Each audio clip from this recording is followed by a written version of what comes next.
নমস্কাৰ, মই আপিল ৰহমান আৰু স্বাগতম জনাইছোঁ ইউটিউব চেনেললৈ। আজি আমি পঢ়িম ক্লাছ 10ৰ মেথছৰ অনুশীলনী 3.3 যোৱা ভিডিঅ'ত আমি 3 নম্বৰলৈকে গৈছোঁ। আজি আমি 4ৰ পৰা সমাধানখিনি কৰিম। তোমালোকে চেনেলটো ছাবস্ক্ৰাইব কৰি দিবা আৰু ভিডিঅ'টো লাইক কৰি দিবা। 4 নম্বৰ প্ৰশ্ন কৈছে যে এটা শ্ৰেণীৰ শিক্ষাৰ্থীসকলক কিছুমান শাৰীত থিয় কৰোৱা হ'ল। যদি এটা শাৰীত 3গৰাকী শিক্ষাৰ্থী অতিৰিক্ত হয় তেন্তে শাৰীৰ সংখ্যা 1 কম হয়। যদি এটা শাৰীত 3গৰাকী শিক্ষাৰ্থী কম হয় তেন্তে শাৰীৰ সংখ্যা 2 বেছি হয়। শ্ৰেণীটোত থকা শিক্ষাৰ্থীৰ সংখ্যা নিৰ্ণয় কৰা। গতিকে খুবেই ধুনীয়া প্ৰশ্ন। সলিউশ্যন আমি কেনেকৈ কৰিম তোমালোকে দেখা। আমাক কৈছে শাৰীৰ কথা কৈছে। যদি তোমালোকে ধৰা যে এটা শ্ৰেণী কোঠাত 12জন শিক্ষাৰ্থী আছে, গতিকে তোমালোকে যেতিয়া প্ৰাৰ্থনা কৰা, মৰ্ণিং এছেম্বলি কৰা, যে এটা লাইনত ধৰি লোৱা যে 4জনকৈ আছে। 4জনকৈ হ'লে 12জন শিক্ষাৰ্থীক কিমানটা লাইন লাগিব? গতিকে 3টা লাইন লাগিব। 1 2 3 4 5 6 7 8 9 10 11 12 12জন শিক্ষাৰ্থী আছে। গতিকে 3টা লাইনত প্ৰাৰ্থনা কৰি আছে। এনেকুৱা ধৰণৰ কথা কৈছে যে এটা শ্ৰেণীৰ শিক্ষাৰ্থীসকলৰ কিছুমান শাৰীত থিয় কৰোৱা হ'ল। গতিকে কিছুমান শাৰীত থিয় কৰোৱা হ'ল। কিমান শিক্ষাৰ্থী আছে আমাক কোৱা নাই। আমাক শ্ৰেণীৰ শিক্ষাৰ্থীৰ সংখ্যা আমাক ওলাব গৈছে। এতিয়া শাৰীৰ লগত কিছুমান খেল ধেমালি অকণমান কৰিছে। গতিকে প্ৰথম চৰ্ত দ্বিতীয় চৰ্ত আমাক দিয়া আছে সেইমতে আমাক কৰিব লাগিব। গতিকে আমি ডাইৰেক্ট ইয়াৰ এনেকুৱা ধৰণৰ প্ৰশ্ন থাকিলে আমি যিখিনি দিয়া থাকিব যে শ্ৰেণীটোত শিক্ষাৰ্থীৰ সংখ্যা আমাক ওলাব কৈছে। গতিকে প্ৰথমত আমি শাৰীৰ সংখ্যা আৰু শিক্ষাৰ্থীৰ সংখ্যা ধৰি লওঁ, তাৰপিছত আমি শিক্ষাৰ্থীৰ সংখ্যা পাই যাম। ঠিক আছে, গতিকে লিখি লওঁ যে ধৰা হ'ল প্ৰতিটো শাৰীত কিমান শিক্ষাৰ্থী আছে আমি নাজানো। গতিকে ধৰি লওঁ যে ধৰা হ'ল প্ৰতিটো শাৰীত শিক্ষাৰ্থীৰ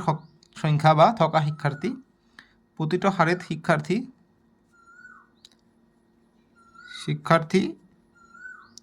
শিক্ষাৰ্থীৰ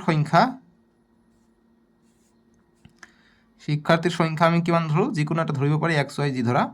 আমি 1জন বুলি ধৰি লওঁ। ঠিক আছে, xজন। যে ধৰা হ'ল প্ৰতিটো শাৰীত শিক্ষাৰ্থীৰ সংখ্যা 1জন। আৰু আমি এতিয়া লাগিব কিমানটা শাৰী আছে আমি নাজানো। গতিকে আমি শাৰীটো ধৰি লওঁ যে আৰু মুঠ শাৰী বা শাৰীৰ সংখ্যা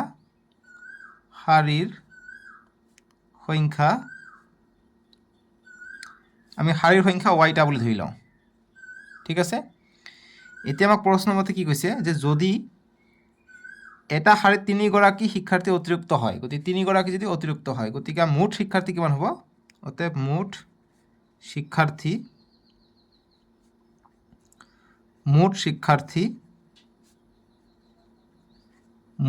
আমি কেনেকৈ ওলাম? আমি যে 12জন কৈছিলোঁ, 12জন হ'লে 4জনকৈ হ'লে মুঠ 3টা শাৰী হয়। আমি গণিম কেনেকৈ? যে এটা লাইনত 4জনকৈ আছে, মুঠ কেইটা শাৰী আছে? 1 2 3টা শাৰী আছে। গতিকে 3 পূৰণ 4 কৰিম, অৰ্থাৎ 12জন আছে। তেনেকৈ আমি যিহেতু প্ৰতিটো শাৰীৰ শিক্ষাৰ্থীৰ সংখ্যা আমি ধৰিছোঁ কিমান? x। গতিকে x আৰু শাৰীৰ সংখ্যা কিমান? গতিকে শিক্ষাৰ্থী আছে 1জন আৰু শাৰীৰ সংখ্যা আছে yটা। গতিকে x পূৰণ y হ'লে আমাৰ মুঠ, ইয়াত যেনেকৈ আমি 12 পাইছোঁ, ইয়াতো মুঠ শিক্ষাৰ্থীৰ সংখ্যা আমি পাই যাম। সেইকাৰণে লিখিছোঁ মুঠ শিক্ষাৰ্থী = xy। এতিয়া প্ৰথম প্ৰশ্নমতে বা অকল লিখিব পৰা যে প্ৰশ্নমতে কি কৈছে যে মুঠ শিক্ষাৰ্থী যিটো আছে xy, মুঠ শিক্ষাৰ্থী আমি xy পাম। ঠিক আছে, এতিয়া কৈছে যে যদি এটা শাৰীত 3গৰাকী শিক্ষাৰ্থী অতিৰিক্ত হয়, গতিকে শাৰীটো আমি কি ধৰিছোঁ? শাৰী ধৰিছোঁ x। গতিকে ইয়াত অতিৰিক্ত হয় বুলি কৈছে। গতিকে শাৰীত আমি অতিৰিক্ত এক্সট্ৰা আমি 3জন সোমাইছে, ইয়াত এক্সট্ৰা 3জন সোমাইছে। আৰু তেন্তে শাৰীৰ সংখ্যা 1 কম হয়। গতিকে যদি আকৌ 4টা শাৰী আছিলে তেনেহ'লে এটা শাৰী কম হয়, যদি এটা শাৰীত 3জন এক্সট্ৰাকৈ আহে। গতিকে শিক্ষাৰ্থী এটা শাৰীত 3জন এক্সট্ৰা আহিছে। গতিকে শাৰীৰ সংখ্যা আগত আছিলে y, শাৰীৰ সংখ্যা এটা কম হয়। গতিকে 1 আমি বিয়োগ কৰিম। ঠিক আছে, কৰি আমি মুঠ শিক্ষাৰ্থী পাই যাম। যদি এতিয়া আমি চিম্প্লিফাই কৰোঁ, x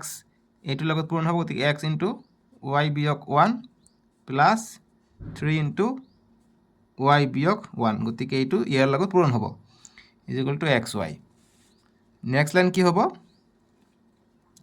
x × y xy, x × 1 x হ'ব, প্লাছ মাইনাছে minus, plus 3 × y 3y, plus মাইনাছে মাইনাছ, 3 × 1 3 বহাই দিলোঁ আৰু xy ইফালে থাকিলে। এতিয়া এইফালে প্লাছ xy, এইফালে প্লাছ xy, এই প্লাছ xyটো এইফালে গ'লে মাইনাছ xy হ'ব। গতিকে মাইনাছ xy প্লাছ xy এইটো কাটিব পাৰি। থাকিল কি? Minus x plus 3y minus 3 ইফালে 0 থাকিলে একে চিম্পল থাকিলে সমান সমানৰ সোঁফাল বাওঁফাল আমি কাটিব পাৰোঁ ঠিক আছে এইটো প্লাছ থকাৰ কাৰণে আমি কাটিব পাৰিছোঁ এতিয়া আমি মাইনাছ পাইছোঁ এইটো গতিকে আমি এইটো প্লাছ কৰিবলৈ চেষ্টা কৰোঁ সো গতিকে আমি কি কৰোঁ মাইনাছ দি আমি পূৰণ কৰি দিওঁ নহ'লে এইটো কৰিব পৰা যে minus x is equal two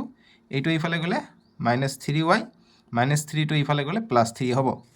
এতিয়া এইটোৰ আগফালটো মাইনাছটো উঠাই দিওঁ মাইনাছ দি পূৰণ কৰি দিওঁ পূৰণ কৰিলে কি হ'ব এইটো প্লাছ হ'ব প্লাছ এক্স ইয়াত মাইনাছ দি পূৰণ কৰিলে মাইনাছ মাইনাছ প্লাছ 3y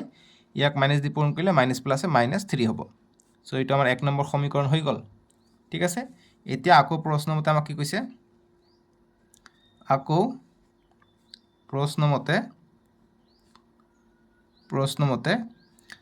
প্ৰশ্নমতে কি কৈছে দেখা কৈছে যে যদি এটা শাৰীত 3 গৰাকী শিক্ষাৰ্থী কম হয় গতিকে এইবাৰ শাৰীত 3 গৰাকী শিক্ষাৰ্থী কম হ'লে শাৰীৰ সংখ্যা গতিকে শিক্ষাৰ্থীৰ সংখ্যা যদি 3 গৰাকী কম হৈ যায় এটা শাৰীত তেনেহ'লে শাৰীৰ সংখ্যা দুটা বেছি হৈ যায় ঠিক আছে মানে কৈছে কি যদি শাৰীত যদি শিক্ষাৰ্থীৰ সংখ্যা 3 গৰাকী কম হয় তেনেহ'লে শাৰীৰ সংখ্যা আগত আছিল y আৰু বাঢ়ি যায় কেইটা দুটা বাঢ়ি যায় বুলি কৈছে ঠিক আছে আমাক এইটোৱে প্ৰশ্নত কৈছে যে শাৰীৰ সংখ্যা 2 বেছি হয় বাস 2 বেছি হয় ইজ ইকুৱেল টু মুঠ শিক্ষাৰ্থী কিমান x y এ থাকিব ঠিক আছে এতিয়া এইটোক সিম্পলিফাই কৰোঁ গতিকে x এবাৰ ইয়াৰ লগত পূৰণ হ'ব y প্লাছ 2 বিয়োগ 3 এবাৰ y প্লাছ 2ৰ লগত পূৰণ হ'ব ইজ ইকুৱেল টু xy এতিয়া নেক্সট লাইন কি হ'ব x into y xy x into 2 2x plus হ'ব minus 3 into y 3y minus প্লাছে মাইনাছ 3 2 গুণ 6 ইজ ইকুৱেল টু xy এইফালে চাবা ইয়াতে xy প্লাছ আছে ইয়াতে xy প্লাছ আছে গতিকে এইটো আকৌ আমি কাটিব পাৰোঁ ঠিক আছে গতিকে কাটিব পাৰোঁ থাকিল কি 2x থাকিলে মাইনাছ 3y মাইনাছ 6 থাকিলে ইজ ইকুৱেল টু এইফালে কাটিছোঁ মানে 0 থাকিলে 1 নাথাকে কিন্তু 0 থাকিব যেহেতু প্লাছ আৰু মাইনাছ প্লাছ এক্সৰ পৰা মাইনাছ এক্স বিয়োগ হৈ যাব এইটো ইফালে গ'লে মাইনাছ হ'ব যে 0 থাকিব ঠিক আছে বুজি পালা এইখিনি এতিয়া নেক্সট লাইনটো চোৱা 2xটো আমি এইফালে ৰাখি দিওঁ বাকীখিনি এইফালে লৈ যাওঁ গতিকে প্লাছ 3y হ'ব এইটো মাইনাছটো এইফালে আহিলে প্লাছ 6 হ'ব ঠিক আছে এইটো আমি 2 নম্বৰ সমীকৰণ লিখিব পাৰোঁ ঠিক আছে এতিয়া দেখা 2 নম্বৰ সমীকৰণ নিলিখি আমি এটা কাম কৰিব পাৰোঁ এই xৰ মানটো আমি ইয়াত বহাইও দিব পাৰোঁ সো গতিকে 2 নম্বৰ নিলিখি আমি xৰ মানটো ইয়াত বহাই দিওঁ ঠিক আছে গতিকে আমি লিখোঁ যে সমীকৰণ 1ৰ xৰ মান বহুৱাই সো xৰ মান আমি বহাই দিম 2 ইনটু x কিমান x হৈছে 3y minus 3y minus 3 is equal to 3y plus 6 এতিয়া next line 2 into 3 6y 2 into 3 3 2 গুণ 6 প্লাছ মাইনাছে minus is equal to 3y plus 6 গতিকে ৱাইটো ইফালে আনো 6y প্লাছ 3yটো ইফালে আহিলে মাইনাছ 3y হ'লে আৰু প্লাছ 6 থাকিলে মাইনাছ 6টো ইফালে লৈ যাওঁ গতিকে প্লাছ 6 হ'লে এতিয়া 6টা ৱাইৰ পৰা 3টা ৱাই গ'লে 3টা ৱাই থাকে ইজ ইকুৱেল টু 6 আৰু 6 যোগ কৰিলে কিমান পাই যাওঁ 12 পাই যাওঁ ঠিক আছে এতিয়া আমি ৱাই মান পাই যাম গতিকে ৱাই ইজ ইকুৱেল টু কিমান হ'ব 12 এইটো পূৰণ হৈ আছে ইফালে গ'লে হৰণ হ'ব গতিকে 3টো তলত আহিলে 3 1 গুণ 3 3 4 গুণ 12 গতিকে ৱাইৰ মান পালোঁ 4 এতিয়া ৱাইৰ মান 4 পালোঁ ৱাইৰ মান আমি যিকোনো এটা সমীকৰণত বহাই দিলে আমি xৰ মান পাই যাম গতিকে 1ত বহাই দিওঁ আমি x আৰু y আমাক লাগে শিক্ষাৰ্থী আৰু শাৰীৰ সংখ্যা গতিকে আমি নেক্সট লাইনটো লিখিম নেক্সট লাইন আমি যাম গতিকে নেক্সট লাইন আমি লিখিম সো ৱাইৰ মান আমি 4 পালোঁ সো গতিকে এতিয়া ৱাইৰ মান 1 নম্বৰ সমীকৰণত বহাই পাওঁ 1 নং সমীকৰণত বহুৱাই সমীকৰণত গোটেইটো লিখিলোঁ সমীকৰণত বহুৱাই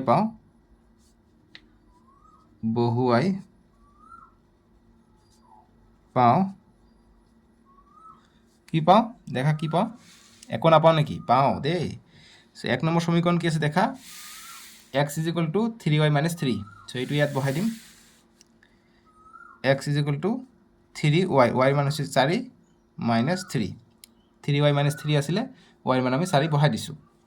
এতিয়া 3 4 গুণ 12 বিয়োগ 3 গতিকে 12 পৰা 3 গ'লে 9 গতিকে xৰ মান পালে কিমান আমি 9 পালোঁ। চ' এক্সৰ মান আমি কি ধৰিছোঁ প্ৰতি শাৰীত শিক্ষাৰ্থীৰ সংখ্যা ধৰিছোঁ, গতিকে শিক্ষাৰ্থীৰ সংখ্যা পালোঁ আমি 9 আৰু শাৰীৰ সংখ্যা পাইছোঁ y ধৰিছোঁ, গতিকে শাৰীৰ সংখ্যা হৈছে 4। ঠিক আছে, গতিকে 4। এতিয়া আমাৰ মুঠ শিক্ষাৰ্থী আমি কিমান পাইছোঁ, মুঠ শিক্ষাৰ্থী পাইছোঁ xy, গতিকে xy মানে পূৰণ হৈ আছে, গতিকে মুঠ শিক্ষাৰ্থী হৈছে xy, x আৰু y মান পাই গৈছে, এতিয়া আমি পাই যাম। গতিকে লিখোঁতে মুঠ শিক্ষাৰ্থী শ্ৰেণীটোত মুঠ শিক্ষাৰ্থী বা মুঠ শিক্ষাৰ্থীৰ সংখ্যা বুলি লিখিব পৰা মুঠ শিক্ষাৰ্থীৰ সংখ্যা ইজিকুৱেল টু xy আছিলে। এক্সৰ মান কিমান পাইছোঁ, এক্সৰ মান পাইছোঁ 9 আৰু ৱাইৰ মান পাইছোঁ 4, গতিকে 4 9 গুণ 36 জন। বাছ এইটো আমাৰ সমাধান। ঠিক আছে, হৈ গ'ল, বুজি পালা? এইখিনি লিখিবা, হৈ যাব। এতিয়া 5 নম্বৰ প্ৰশ্নটো আমি এতিয়া সমাধান কৰিম। 5ৰ সলিউশ্যন আমাক কৈছে যে এ আৰু বিৰ প্ৰত্যেকৰে হাতত নিৰ্দিষ্ট সংখ্যক আম আছে। এ বিক ক'লে যদি তুমি তোমাৰ পৰা 30টা মোক দিয়া, অৰ্থাৎ 30টা আম যদি দিয়ে, মোৰ হাতত থকা আমৰ সংখ্যা হ'ব তোমাৰ হাতত বাকী থকা আমৰ দুগুণৰ সমান। বিয়ে উত্তৰ দিলে যদি তুমি মোক তোমাৰ 10টা আম দিয়া, মোৰ হাতত থকা আমৰ সংখ্যা হ'ব তোমাৰ হাতত বাকী থকা আমৰ 3 গুণ। প্ৰতিগৰাকীৰ হাতত থকা আমৰ পৰিমাণ নিৰ্ণয় কৰা। চ' আমাক কৈছে এ আৰু বি নাম দিয়া নাই। চ' এ কি কৈছে, প্ৰথমত এ আৰু বিৰ হাতত নিৰ্দিষ্ট সংখ্যক আম আছে। কিমান আম আছে আমাৰ জনা নাই। কৈছে যে এ বিক কৈছে যে তোমাৰ হাতৰ পৰা যদি মোক 30টা আম দিয়া, তেতিয়াহ'লে মোৰ হাতত যিমানখিনি আম হ'ব তোমাৰ হাতত যিমান থাকিব তাতকৈ দুগুণ হ'ব। কিন্তু এতিয়া আকৌ বিক উত্তৰ দিছে যে দুগুণ কিয়, তুমি যদি অকল মোক 10টা দিয়া তেনেহ'লে মোৰ হাতত যিমান থাকিব 3 গুণ হ'ব তোমাৰ হাতৰ পৰা। বুজি পাইছেনে? এনেকুৱা ধৰণৰ প্ৰশ্ন কৈছে আমাক এইটোত। চ' আমাক যিহেতু প্ৰতিগৰাকীৰ হাতত কিমান পৰিমাণৰ আম আছে সেইটো আমাক ওলাব দিছে। চ' আমি আমৰ সংখ্যা প্ৰথমত ধৰি লওঁ, সুবিধা হ'ব। চ' ধৰা হ'ল এৰ হাতত আমৰ সংখ্যা, এৰ হাতত থকা আমৰ সংখ্যা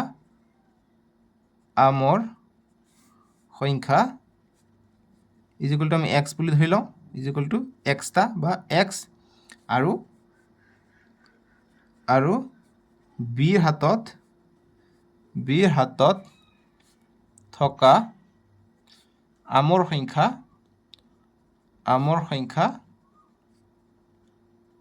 ইজিকুৱেল টু আমি ৱাই বুলি ধৰি লওঁ, ইজিকুৱেল টু ৱাই।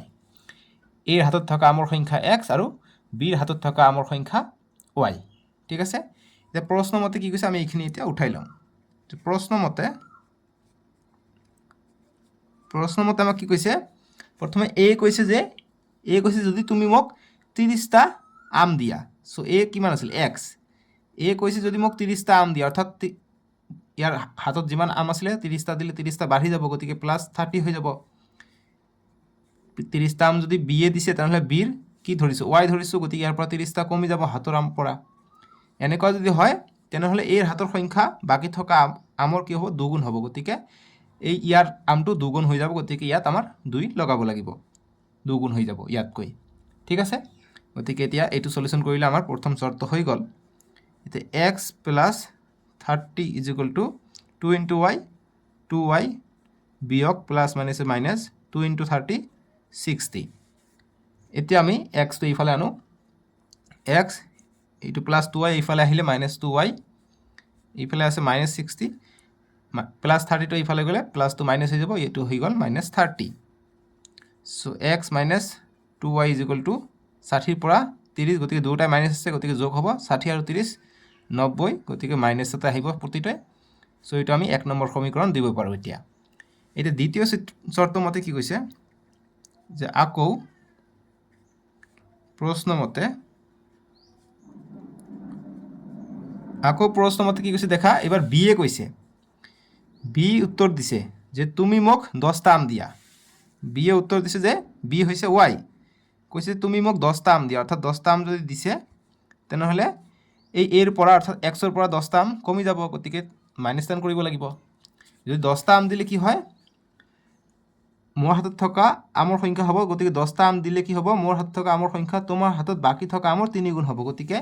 ইয়াৰ হাতত যিমানখিনি বাকী থাকিব ইয়াত 3 গুণ হ'ব। ঠিক আছে, গতিকে ইয়াত যদি 30টা হয় ইয়াত হ'ব 10টা। সো গতি এই সৰু আছে গতি 3 গুণ ইয়াত হ'ব ঠিক আছে এতিয়া দেখা আমি সিম্পলিফাই কৰি দিওঁ y plus 10 is equal two 3 পূৰণ x 3x বিয়োগ 3 পূৰণ 10 30 এতিয়া আমি y টো এইফালে আনো y ইফালে আছে ইফালে থাকক এইটো এইফালে আনো 3x টো মাইনাস আছে ইফালে আহিলে প্লাস সরি প্লাস আছে ইফালে আহিলে মাইনাস 3x হলে is equal two minus 30 plus 10 টো ইফালে গলে মাইনাস 10 হৈ গলে এতিয়া y minus 3x is equal two minus 30 আৰু মাইনাস 10 মাইনাস 40 হৈ গল ঠিক আছে এইটো আমাৰ 2 নম্বৰ সমীকৰণ দিব পাৰো নহলে আমি এটা কাম কৰো ইয়াৰ পৰা y ৰ মানটো ওলাই লওঁ যেহেতু 3x টো মাইনাস হৈ আছে সো আমি y is equal two 3x টো ইফালে গলে প্লাস 3x হৈ যাব মাইনাস 40 ঠিক আছে এইটো পাই গলো এইটো আমি 2 নম্বৰ সমীকৰণ দিওঁ এই 2 নম্বৰ সমীকৰণ এই y ৰ মান পাই গলো নহয় এই y ৰ মানটো আমি ইয়াত বহাই দিলে আমি x ৰ মান পাই যাম ঠিক আছে গতিকে এতিয়া লিখো যে 2 নং সমীকৰণৰ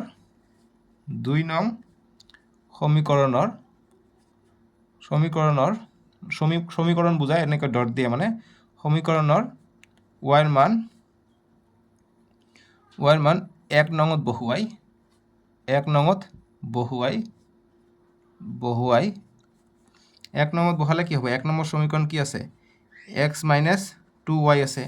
x - 2y গতিকে y ৰ মান কিমান y ৰ মান আছে 3x বিয়োগ 40 ইজ ইকুৱেল টু -90 আছে ইজ ইকুৱেল টু -90 এতিয়া x 2 * 3 6x 2 40 80 হৈ যায় মাইনাস মাইনাসে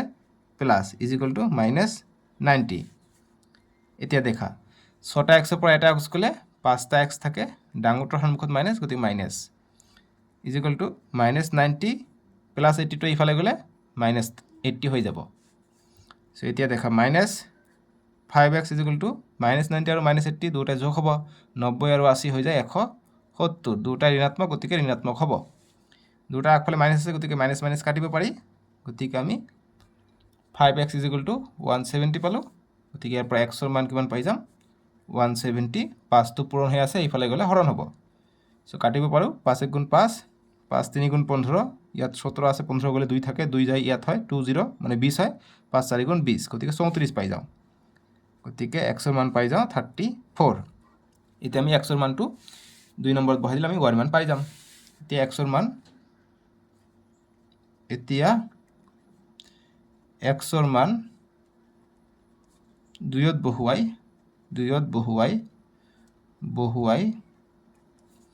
2 নম্বৰ কি আছে 2 নম্বৰ আছে y =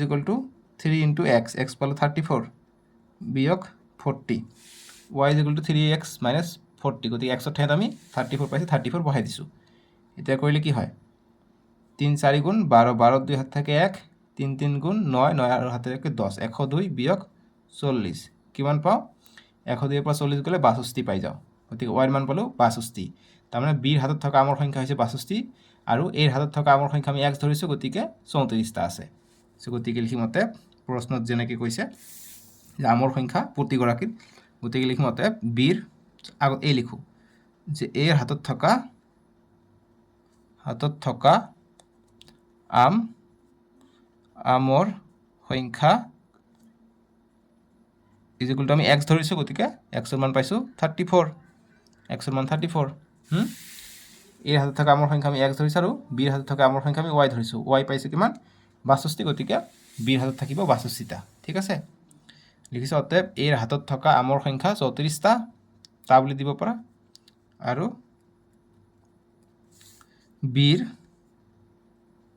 হাতত থকা আমৰ সংখ্যা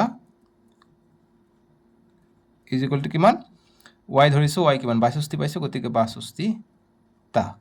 বাস এইটো আমাৰ সমাধান বুজি পালা a ৰ হাতত থকা আমৰ সংখ্যা হৈছে 34 টা আৰু b ৰ হাতত থকা আমৰ সংখ্যা 62 টা বুজি পালা এতিয়া আমাক 6 নম্বৰ এমসিকিউ দিছে 6 7 8 এমসিকিউ দিছে এমসিকিউ খিনি খুব ইম্পৰ্টেন্ট নতুন কিতাপ হিচাপে তোমালোকৰ এমসিকিউ এড কৰিছে 6 নম্বৰ কৈছে যে যদি x plus ay is equal to b আৰু ax plus y is equal to 1 সমীকৰণ জোড়ৰ অসীম সংখ্যক সমাধান আছে তেন্তে তলত উল্লেখ কৰা বিকল্পবোৰৰ পৰা শুদ্ধটো বাছি ওলোৱা গতিকে শুদ্ধটো বাছি ওলাব কৈছে আমাক এই দুটা সমীকৰণ দিছে আৰু কৈছে যে অসীম সংখ্যক সমাধান আছে অসীম সংখ্যক সমাধান থাকিলে কি হ'ব a1/a2 চৰ্তটো হৈছে এইটো a1/a2 b1/b2 = c1/c2 এইটো হৈছে চৰ্তটো এতিয়া চাওঁ a1/a2 b1/b2 c1/c2 সেম আছে নাই যদি এৰ মান 1 বিৰ মান 1 এনেদৰে কৈছে গতিকে প্ৰথমটো যদি চাওঁ আমি এইটোত a1 কিমান a1 হৈছে প্ৰথমটো 1 আৰু b1 কিমান b1 হৈছে এইটো গতিকে b1 হৈছে a আৰু a2 কিমান আছে a2 আছে a আছে আৰু b2 কিমান আছে b2 আগফালে একো নাই মানে 1 এতিয়া আমাক শৰ্তমতে কি হ'ব লাগিব a1/a2 = b1/b2 = c1/c2 এতিয়া দেখা এইখিনি আমাৰ হৈ গ'লে হৈ যাব যেহেতু আৰু a আৰু b ৰ মান দিছে গতিকে এইখিনি আমাক চালে হৈ যাব এতিয়া দেখা প্ৰথমটো আমাক কৈছে a যদি 1 হয় b 1 হয় গতিকে a ঠাইত যদি 1 হয় গতিকে a1 কিমান আছে 1 আৰু b1 আছে a1/a2 a2 কিমান আছে a2 আছে a = b1 আছে a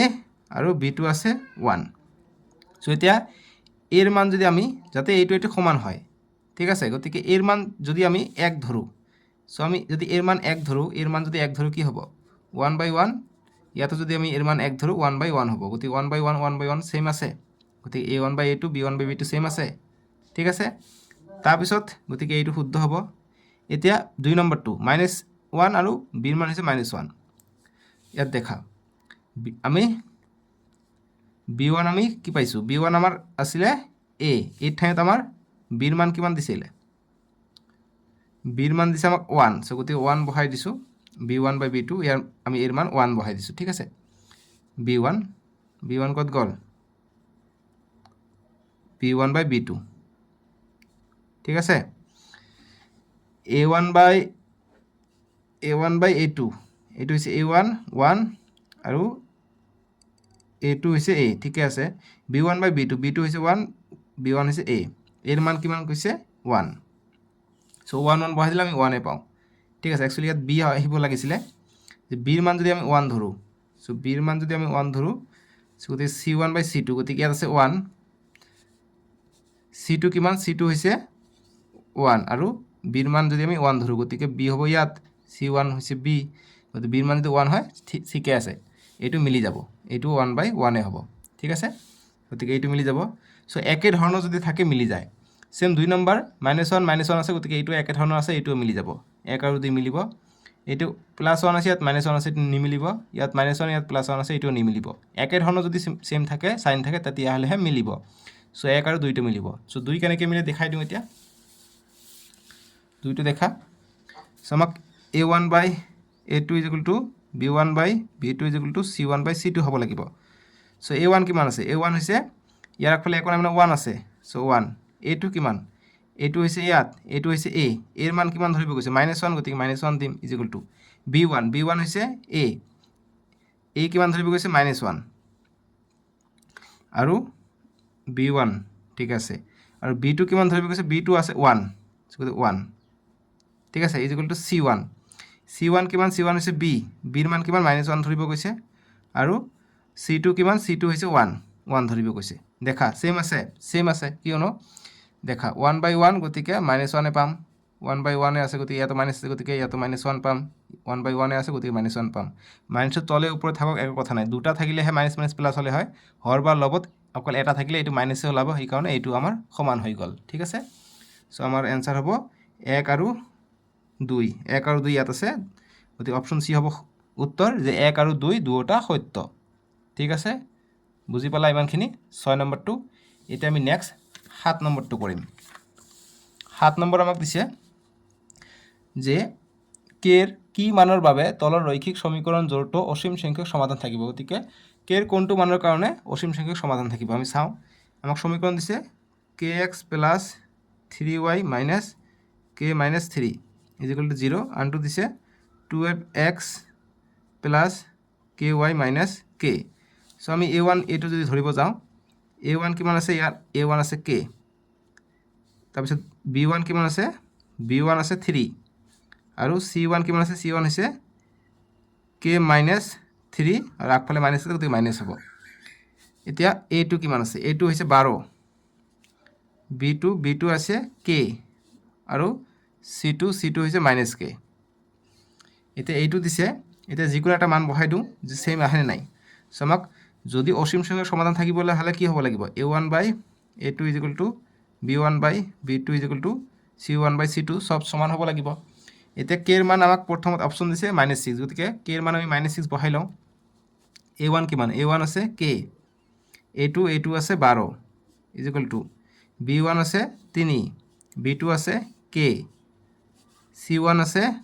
-k -3 আৰু c2 আছে -k সো এইটো বহালো সো এইটো মাইনাস কাটিব পাৰো এতিয়া আমাক অপচনত কৈছে k এর মান -6 কৈছে গতিকে চাও k এর মান -6 হয় না নহয় সো k এর ঠাইত -6 বহাই দিবা -6/12 3/k এর মান -6 k এর মান হৈছে -6 3/k এর মান হৈছে -6 এতিয়া দেখা 6 × 6 6 × 12 গতিকে 1/2 পাম মাইনাস = 3 1 × 3 3 2 × 6 গতিকে এইটো আমি মাইনাসে পাই এইটো সমান পালো এতিয়া দেখা -3 আৰু -6 যোগ হৈ যাব গতিকে -9/6 হ'ব আৰু মাইনাস ইয়াতো আছে গতিকে মাইনাস কাটি যাব 3 2 × 6 3 3 × 9 ইয়াতো হাফ পাইছো এইটো সমান পাইছো কিন্তু ইয়াত পাইছো 3/2 এইটো সমান নহয় গতিকে এইটো নহব ঠিক আছে তাৰ পিছত নেক্সট আমি এনেকৈ চেক কৰিম নেক্সটটো কি দিছে 4 দিছে 4 দিলে তো কেতিয়াও নহব ইয়াৰ মান যদি 4 হয় 4/12 4 1 × 4 4 3 × 12 গতিকে 1/3 পাও ইয়াত দেখা ইয়াত 3 আছে ইয়াত 4 হলে কি হ'ব 3/4 পাই যাও গতিকে নিমিলে গতিকে +4 -4 নিমিলে ডি নম্বৰটো আৰামত মিলি যাব সো ডি নম্বৰটো চেক কৰা এতিয়া ডি নম্বৰ আছে k = 6 সো আমাৰ ফৰ্মুলাটো কি আছে k1 বাই গতিকে a1 বাই যদি হয় গতিকে a আছে k বাই 12 = b1 হৈছে 3/k c1 কিমান আছে c1 হৈছে k - 3 বাই c2 হৈছে k মাইনাস মানে দিব নালাগে মাইনাস তো কাটি যাব এতিয়া k এর মান 6 বহাই দিয়া 6/12 = 3/k এর মান হৈছে 6 k এর মান হৈছে 6 বিয়োগ 3/k এর মান হৈছে 6 এতিয়া সব মিলি যাব 6 1 × 6 6 2 × 12 অর্থাৎ 1/2 পালো 3 1 × 3 3 2 × 6 1/2 পালো এতিয়া 6 এর পৰা 3 গলে 3/6 3 1 × 3 3 2 × 6 গতিকে হাফ হাফ হাফ সববিলাক ইকুয়াল পাইছো a1/a2 b1/b2 = c1/c2 পাইছো গতিকে আমাৰ k এৰ মান হ'ব 6 গতিকে আমাৰ d এ আমাৰ শুদ্ধ হ'ব ঠিক আছে বুজি পালা এনেকৈ আমাক অঙ্কবিলাক কৰিব লাগিব এতিয়া নেক্সট আমাক এইবিলাক এমসিকিউ হয় খুব ইম্পৰ্টেন্ট পৰীক্ষাৰ কাৰণে 8 নম্বৰ প্ৰশ্ন দিছে যে দুটা চলক যুক্ত ৰৈখিক সমীকৰণৰ সহায়ত কথা সমস্যা এটাৰ সমাধানৰ ধাপসমূহ তলত উল্লেখ কৰা হৈছে প্ৰদত্ত বিকল্পসমূহৰ পৰা শুদ্ধ ক্ৰমটো বাছি উলিয়াব গতিকে শুদ্ধ ক্ৰম আমাক বাছি উলিয়াব দিছে আমাক কৈছে দুটা চলকযুক্ত ৰৈখিক সমীকৰণ কি হয় ax + by + c = 0 ইয়াত এটো হৈছে কনস্ট্যান্ট মানে ধ্ৰুবক আৰু দুটা চলকযুক্ত কৈছে গতিকে কি হ'ব ax² হয় ax² + by বা bx বুলি ক'ব পাৰা তোমালোকৰ ইচ্ছা x² + bx + c = 0 গতিকে দুটা চলক আছে ইয়াত x² এটা x এটা ঠিক আছে সো এনেকুৱা ধৰণৰ সমীকৰণত আমি কি কৰো প্ৰথমত আমি কেনেকুৱা ধৰণৰ ধাপত যা হেতু আমি প্ৰথমত কি কৰো প্ৰথমত আমি কৰো চলক ব্যৱহাৰ কৰি অজ্ঞাতবোৰক প্ৰতিনিধিত্ব কৰা গতিকে আমি প্ৰথমত এইটোৱে কৰো যে আমি প্ৰথমত চলকটো ব্যৱহাৰ কৰি যিবিলাক অজ্ঞাত আছে সেইবিলাকক আমি প্ৰতিনিধিত্ব হিচাপে সেইবিলাকক প্ৰথমত লিখো গতিকে 1 নম্বৰটো আগত লিখো 1 কত আছে অপচন এ আৰু অপচন বি আছে গতিকে এই দুটাৰ ভিতৰত এটা হ'ব তাৰপিছত আমি কি কৰো সমীকৰণবোৰ সমাধান কৰা গতিকে সমীকৰণবোৰ আগতে সমাধান নকৰো আমি প্ৰয়োজনীয় সমীকৰণ গঠন কৰো প্ৰথমত গতিকে 3 নম্বৰটো আগত আহিব সো 1 ৰ পিছত 3 ইয়াত আছে গতিকে বি হ'ব আমাৰ এনসাৰটো ঠিক আছে বাস হৈ গল তাৰপিছত 3 নম্বৰ পিছত আমি 2 নম্বৰ কৰো সমীকৰণবোৰক সমাধান কৰো ঠিক আছে তাৰপিছত ফলাফল ব্যাখ্যা আমি লাষ্টত কৰো গতিকে 4 নম্বৰটো লাষ্টত আহিব সো এনসাৰ হ'ব B2 ঠিক আছে বুজি পালা এনেদৰে আমাক কৰিব লাগিব এটা নেক্সট আমাক দিছে কি বহুত অঙ্ক দিছে ইয়াত নেক্সট দিছে 9 10 11 12 নেক্সট আমি নেক্সট ভিডিওত কৰিম ডেসক্ৰিপশনত দিয়া আছে নহলে স্ক্ৰিনৰ ৰাইট সাইডত দিব তাতে ক্লিক কৰি চাব পাৰিবা ঠিক আছে সাজুৰিকা আহো দিয়ক বাই টেক কেয়াৰ